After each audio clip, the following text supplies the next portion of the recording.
Welcome to the Stretch to Go podcast. My name is Ian Ray, your host for today. And today I have Denise Bona, all the way from Brampton, Ontario, Canada. Denise, Sure. welcome to the Stretch to Go podcast. Thank you so much. I'm excited for this. Yes, so please, I know for those of you who probably never been to Canada, don't know much about what you do for work, what do you do, and how long have you been doing it? Okay, so I am a fascial stretch therapist, and I have been doing it for a little under a year, if you were to collectively look at the total thing. And yeah, so I work out of a clinic right now called Movement Patterns, and predominantly my main focus is to help collaboratively work with patients that are seeing other practitioners and experts in the rehabilitative and like recovery treatments. But I'm also working in spaces with people who are currently trying to improve their physical activity, trying to improve their performance in the gym, outside of the gym, and just basically help them move better. How did you get into this space of work? How did you fall upon it? Or were you always wanted to be an FST practitioner? I mean, what's the story? Okay. So I went to school for something completely different, and then I fell into banking. And during that time, I had actually lived in Alberta for a few years, and I moved here to Ontario. And during that transition, I ended up working with a gym as a semi-private group fitness instructor. And during that year that I was there, I had more interactions with one-on-one clients as well as groups. And I found that I loved it. I just loved moving with people. I loved community. I loved being able to assist people and trying to uncover what else they could physically do. But one of the main things that I was running into is people were focusing on the physical aspect, focusing on the aesthetic aspect, but there was a lot of things that was getting kind of lost in between. So one of the things that was getting lost was people's ability to move freely and with confidence and not just how they looked on the exterior. And then after that, I went into yoga, did my yoga teacher training. And I just found that I started to really notice a lot of discrepancies and a lot of disconnect between physical fitness and this industry and being able to support people internally and also holistically.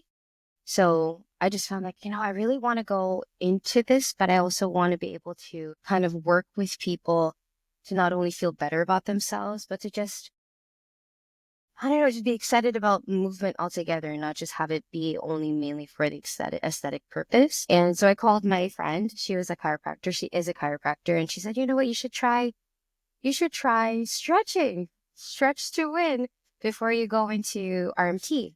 And I said, oh, what is that? So then I started looking it up and went into it, did the course, and just fell in love with it. And how long, what year was this? 2024, 2023? Yeah, so 2024, January, last year. So as far as like the demographic or the population that you typically work with, who are they and what do they typically do? So because I work out of the clinic, it's not one particular demographic that we deal with. We deal with professionals, we deal with at-home parents, we deal with athletes. So right now, my focus is really a general population of people who are just dealing with concerns in their limitation with movement. Some people are coming with injuries, and then there's some people who are just restricted. So I have a lot of people who are coming in with concerns about their hips, concerns about their back, concerns about their shoulders because they work from home remotely or they're at a desk all day. But I do deal with also the female population because we also have some female-only classes in our affiliated gym. We have a martial arts gym associated with us. So also working with them. But right now, currently, it is just general population, really. That's awesome that you guys have a martial arts gym in the clinic. It must be pretty common in Canada because I've been hearing a lot of clinics that have multidisciplinary under one roof. So that's awesome. Yeah, absolutely. Personally, I think that it probably started becoming, I wouldn't say necessarily common, but more of a thing that you started to see maybe in the past couple of years. So I think people are starting to tap in and to realize like, oh, maybe we should do this collaboratively. Maybe we should work together. To not only heal people, but also help them move. So it is nice to see for sure. So you heard about the Stretch to Win course through your friend who's a chiropractor. Is she also a practitioner as well? Well, she did the course. She is registered, but she Mm-hmm. just said, like, my expertise is chiropractic care. And because we have different professionals in the clinic, she didn't really feel like it was something she wanted to incorporate. She wanted to actually get somebody who's specializing in that specifically to focus on it. So yeah, and then I think she also got a couple practitioners who worked out of the clinic to also register, experience it, see what the course was like. But then, like I said, she wanted people to be specializing in specific places and different modalities so that we could have more of an umbrella of services available. Mm, Hmm. okay. Um, did you have any initial thought about enrolling into the Stretch to Win course? Any hesitancy about the course before you got there? I love to learn. So I don't know if I would necessarily say I was hesitant. I was a little curious as to what separated Stretch to Win compared to other companies or compared to other places that I was starting to see a lot of on my social media. But I'll be Mm-hmm. honest with you, on the first day, Ian, when I got there on the first day, met the instructors, like whatever questions I had was just gone. Absolutely gone. The people, the instructors were phenomenal. The content that they were delivering, even like right off the bat in the first couple of hours, it just seemed so fluid. They all seemed very, very familiar with the content, but not only that, like the personalities, just everything was great combination. So on that first day, I was like, yes, this is definitely a good place to be. And it's a good, I guess, segue into the healing or the recovery industry. So yeah, no doubt. I was actually really happy I did it. I guess, what would you say to that one person who is on the fence about enrolling or looking into it? I mean, there are a number of different programs available. So I'm no way, shape, or form saying that those aren't good or that they're not valid. I'm Mm-hmm. pretty sure they have a lot of weight and a lot of them come from reputable sources. But in terms of Stretch to Win, if you are on the fence, but you're considering it because you've heard things about it, I definitely think that it's something worth actually trying out and experiencing. Because if you were to compare it to some other programs are, let's say, 2 days or half day, whereas this one is 5 days, 5 full days. And so in terms of the information, it's a good amount of time to really digest it, to be able to discuss it in open forum, to Mm-hmm. be able to apply it into actual like hands-on work. It definitely gives you a little bit more time to really familiarize yourself with it, gain a little bit more confidence. And like I said, I don't know how the other programs work, but the way that this level one ended up, and I don't know how it is for the other levels. Yeah, 100% agree about that. When you enter into the course, first day off course, you're unsure how this is going to turn out, if you're capable of doing it. And then that, the last day, you just have more confidence, knowing that this is something that you are capable of learning more, because, this is level 1 of level 4. So there's so much to learn. And I guess the foundation is just starting for us as practitioners. And so that kind of gives us more hope that, this is something we can do on our own. And this is just takes more practice, more people on the table for us to get familiar and to help us as practitioners do the best, which is, more people on the table and more reps. So when you talking about like what you do as a fast stretch practitioner, do you ever have to explain to people what fascia is, or are people already knowing what fascia is and what the difference between you and, let's say, a stretch boutique clinic? Mm-hmm. Mm-hmm. Mm-hmm. What's the first thing that you explain to someone what fascia is? So someone who doesn't know what fascia, how do you explain it simple, wise? Yeah, I've definitely heard about I guess, similar as far as like a Spider-Man suit where you pull and you can see those lines happening. So great explanation. As far as for you, how does that work in your clinic? Like, do people just get referred to you to do FSD sessions, or do you have to go out and, market yourself as a FSD practitioner? So like, how does it work in your clinic? Mm-hmm. Okay. Mm-hmm. Okay. I guess I was gonna follow up as far as like what wins and success stories that you've had since doing FST. Could you share with us, how clients have benefited with the fascia stretch therapy and how it's helped them? That's lovely. Because, I appreciate the same thing. I can only do so much, whether it's 30, 60 minutes on the table. It's what are you doing from the time that you get off the table till you see me again? That's the magic happens on the table, but it's always, you have a life afterwards. So what are you doing? What are your habits? As far as like movement patterns and so forth, the lifestyle that you have, whether if it's sedentary or active, or you're using these recovery tools. There's just so much that plays as a factor as a client coming in that, only what we can do. So it's great that to have those, to pass on that knowledge to people that, this is a therapy. It's not going to fix everything, but it's helping you along the journey of where you want to go. As far as, I don't know if you are a life stretch instructor currently. No. But you've done some kind of workshops with stretch, correct? In the past. Yes. Okay.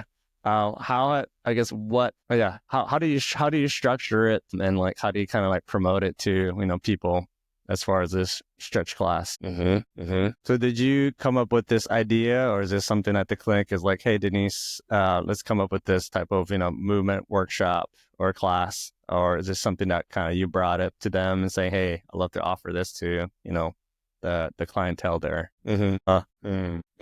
That's awesome. Well, congrats for putting this together. I'm sure it's a lot of thought behind the process, and you envisioning how you can include movement for everyday people. So that's awesome. Kind of touching back on that primal flow. How did you hear about that? Because I know there's only a few people I know top of my mind that have talked about primal or currently have learned. So how did you hear about it? Yeah.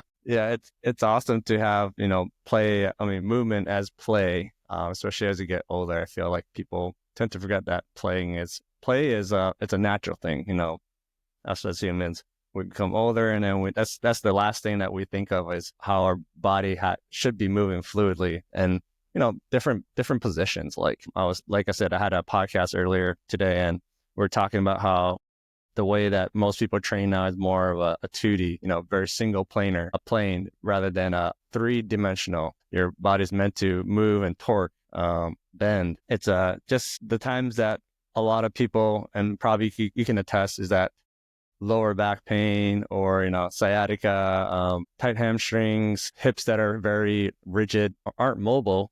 It's probably because they're not including these different types of movements into their daily life, And so definitely we have to get people out of this sitting down, sedentary lifestyle. It's affecting a lot of people. What's some of your... Oh, no, go ahead. I know for you and yourself, how do you see fascia stretch therapy evolving in the future? Sure. Yeah, I think definitely, especially, whether if it's a small business or even like construction workers, like I see construction workers putting their bodies on their lines, like they could probably benefit if they see, that helping their workers to feel better and to avoid injuries in the workplace. I mean, I'm sure they could benefit as well as retaining these and like attracting people saying, we take care of our workers so that they can do the best at the work on the workplace. That would be interesting to see if people did incorporate this type of thing as a service or maybe a benefit. I don't know, but that'll be something for the future, I guess, as FST is becoming more of a regular thing in the commonplace. For you, what are some of your long-term goals that you have for being an FST practitioner? Are you planning to, branch out, do your own thing eventually? What do you see yourself doing the next, in the 5-10 years? Okay. My last question for you is, I guess, how have you grown your practice, or like what you're doing? Are you trying to include social media? Are you trying to just doing by referrals in the clinic? What are some ways that you found the best ways, whether if it's doing these workshops that people are coming to you to get treatment to do FSD? What's been the best tactic or strategy or... Yeah, definitely. I know probably most practitioners have mixed feelings about pop-ups at demo sessions. I think people aren't actively searching for us and the type of work that we do. So we have to go out into the community to educate and to showcase what we do and how can help them. So it takes a lot more, definitely, effort on our part to get this awareness out there. But so in closing, I'd love to have the audience learn more about what you're doing, how they can book a session there in the Brampton area. So please, if you don't mind, share with the audience how they can follow and learn more about what you're doing. So if you want to share your social media handle, an email, your physical work location, so people can go and visit there. And of course, I guess I can put in the show notes eventually when your website comes out. So go ahead. Cool. Awesome. And of course, the pricing, do you offer packages or memberships? Cool. Awesome. Well, thank you, Denise, for hopping on to the Stretch to Go podcast. For those of you who are wanting to either look for a practitioner like Denise and myself, or want to become a FST practitioner to use in your clinic, your studio, your gym space, whatever type of work that you do. It doesn't have to be body work or in the health and fitness. If you just want to learn more about how FST works, how it can help people, please go to stretch2win.com. You can learn more about this, and you can search in the directory, enroll into a course, and of course, learn more about fascia therapy, because that's the reason I made this podcast, for those who are wanting to become FST practitioners, how they're using it today, currently in this time. And of course, the story behind it, because we each all have a different story of how we found FST and Stretch to Win. So that's why I created this podcast, just a resource for us collaboratively to work together to bring this awareness. So thank you so much for hopping on. And don't forget to please, everyone, like, share, subscribe, follow the Stretch to Go podcast. We have new episodes that come out every Friday at 7 a.m. Eastern Standard. And yeah, looking forward to seeing more of what you're doing there in Brampton. Yeah. All right. Awesome. Thank you so much. Thanks, everyone.